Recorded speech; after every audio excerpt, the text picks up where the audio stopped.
Pada suatu hari, seorang lelaki datang kepada Robiah dan bertanya, "Aku adalah orang yang telah banyak melakukan dosa. Maksiat yang kulakukan bertimbun melebihi gunung-gunung. Seandainya aku bertaubat, apakah Allah akan menerima taubatku?" "Tidak," jawab Robiah dengan suara tegas. Di lain waktu, seorang laki-laki pula bertanya kepadanya, "Seandainya tiap butir pasir itu adalah dosa, maka seluas gurunlah banyaknya dosaku. Maksiat apa saja telah aku lakukan, dari yang kecil sampai yang besar. Namun sekarang saya telah menjalani taubat. Apakah Allah menerima taubatku?" "Pasti," jawab Rabiah yang tidak kalah tegas. Kemudian ia menjelaskan, jika Allah tidak berkenan menerima taubat seorang hamba, apakah mungkin hamba itu tergerak untuk melakukan taubat, untuk berhenti melakukan dosa? Jangan kau gunakan kata akan atau seandainya, sebab hal itu dapat merusak hatimu. Memang seringkali ucapan Rabiah dapat menyakiti hati seseorang yang tidak mengetahui jalan pikirannya. Kelahiran Rabiah al-Adawiyah, tokoh sufi wanita ini bernama Rabiah Basri atau lebih dikenal dengan Rabiah al-Adawiyah al-Bashiriyah. Lahir pada tahun 713 Masehi di Basrah, Irak. Ia lahir di keluarga yang hina dina, rendah lagi miskin. Sebagai anak keempat, itu sebabnya ia diberi nama Rabi'ah. Ia dilahirkan dalam keadaan ketika orang tuanya hidup sangat sengsara.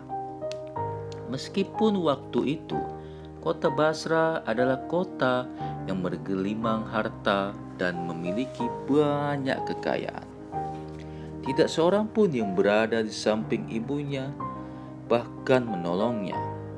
Ketika ayahnya, yaitu Ismail, tengah berusaha meminta bantuan kepada tetangganya, namun karena saat itu sudah tengah malam, tidak seorang pun dari tetangga mereka yang masih terjaga. Dengan rasa kecewa, Ismail pun pulang tanpa membawa hasil, padahal ia hanya ingin meminjam lampu atau minyak tanah untuk menerangi istrinya yang akan melahirkan. Ismail pun kembali ke dalam biliknya dengan perasaan putus asa. Tiba-tiba Ismail dikagetkan dengan apa yang terjadi. Matanya terbelalak gembira menyaksikan sesuatu yang terjadi di bilik itu. Seberkas cahaya memancar dari bayi yang baru saja dilahirkan. Istrinya tanpa bantuan siapapun. "Ya Allah," seru Ismail, "anakku Rabi'ah telah datang membawa sinar yang akan menerangi alam di sekitarnya." Lalu Ismail mengunyah, "Amin." Namun cahaya yang membungkus bayi kecil itu tidak membuat keluarganya terlepas dari belitan kemiskinan.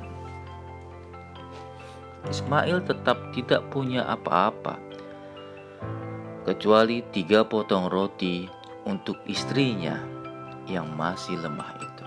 Ismail lalu bersujud di dalam sholat tahajud yang panjang, menyerahkan nasib dirinya dan seluruh keluarganya kepada Allah Subhanahu wa Ta'ala. Kemudian Ismail seolah-olah bermimpi bertemu dengan gumpalan cahaya yang terang benderang yang muncul di hadapannya. Setelah itu Rasul pun hadir bagaikan masih segar bugar kepada Ismail. Rasulullah bersabda, "Jangan bersedih orang soleh, anakmu kelak akan dicari syafaatnya oleh orang-orang mulia. Pergilah kamu kepada penguasa kota Basrah dan katakan kepadanya bahwa pada malam Jumat yang lalu ia tidak melakukan sholat sunnah seperti biasanya. Katakan, sebagai kifarat atas kelalaiannya, ia harus membayar 1 dinar untuk 1 rakaat yang ditinggalkannya." Kemudian Ismail melakukan hal yang diperintahkan Rasulullah. Ketika itu Isazzadan penguasa kota Basrah tiba-tiba terlonjak kaget. Ia memang terbiasa melakukan sholat sunnah 100 rakaat setiap malam. Sedangkan setiap malam Jumat lalu ia selalu mengerjakan 400 rakaat. Oleh karena itu, ia menyerahkan 400 dinar kepada Ismail, sesuai dengan 400 rakaat yang ia tinggalkan pada malam Jumat silam. Itulah sebagian dari tanda-tanda karomah Robiah al-Adawiyah, seorang sufi dari kota Basrah yang hatinya hanya tersedia cinta kepada Allah. Ismail dan istrinya meninggal dunia ketika Robiah masih kecil. Begitu pula ketiga kakak Robiah meninggal ketika wabah kelaparan melanda kota Basrah. Dalam kesendirian itu akhirnya Robiah jatuh ke tangan orang yang kejam dan lalu menjualnya sebagai budak belian dengan harga yang sangat murah. Tetapi majikan yang baru tak kalah kejam dengan majikan sebelumnya. Setelah bebas, Robiah pergi ke tempat yang sunyi untuk menjalani hidup dengan bermeditasi, dan kemudian sampailah ia di sebuah gubuk yang dekat dengan Basrah. Ia tinggal hanya dengan perabotan yang tak layak pakai, sebuah tikar butut, sebuah kendil dari tanah, dan sebuah batu bata adalah harta yang ia punyai. Seluruh hidupnya ia abadikan hanya kepada Allah. Berdoa dan berzikir adalah hiasan hidupnya. Saking sibuknya mengurus akhirat sampai ia lupa dengan urusan duniawi, termasuk membangun rumah tangga. Meskipun banyak pinangan yang datang kepadanya, termasuk dari gubernur Basrah dan seorang ulama terkenal, Hasan al-Basri, Robiah tetap tidak tertarik menyudahi masa lajangnya hingga akhir hayat pada tahun 801 Masehi. Menjadi sufi dalam perjalanan Robiah adalah berlalu dari sekedar ada menjadi benar-benar ada. Karena dalam cintanya kepada Allah, Robiah sampai tidak menyisakan 1 jengkal pun rasa cintanya untuk manusia. Sufyan Syauri, seorang sufi yang hidup bersama Robiah, sampai terheran-heran dengan sikap Robiah.